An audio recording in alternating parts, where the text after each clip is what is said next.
পুরীর জগন্নাথ মন্দির শুধু একটি তীর্থস্থান নয়, এটি রহস্যের এক বিশাল ভাণ্ডার।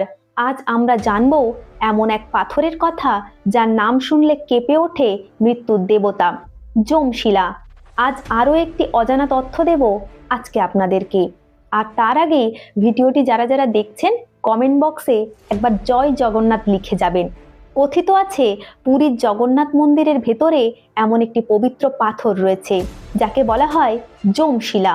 এই শিলার সঙ্গে জড়িত রয়েছে মৃত্যুর পর আত্মার যাত্রার এক গভীর বিশ্বাস।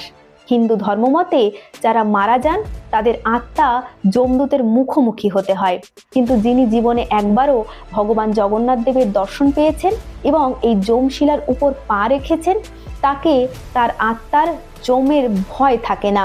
লোকমুখে প্রচলিত কাহিনী অনুযায়ী এই যমশিলা স্পর্শ করলে মানুষ তার জীবনের সমস্ত পাপ থেকে মুক্তি পায়। এমনকি মৃত্যুর পরেও যমরাজ এই আত্মার বিচার করেন না। এবং আশ্চর্যের বিষয় হলো মন্দিরের প্রবেশের সময় ভক্তরা অনেকেই এটি বুঝতে পারেন না যে তারা যমশিলার উপর দিয়ে হেঁটে যাচ্ছেন। নিঃশব্দে মৃত্যুর ভয়কে পেছনে ফেলে এগিয়ে যান ভগবানের দিকে। পুরীর জগন্নাথ মন্দির তাই শুধু একটি মন্দির নয়, এটি একটি ভক্তির স্থান। এটি জীবন এবং মৃত্যুর মাঝখানের এক দরজা, যেখানে থেমে থাকে যমশিলা আমাদের মনে করিয়ে দেয় যেখানে ভগবান জগন্নাথ আছেন সেখানে কোনো মৃত্যুর ভয় নেই।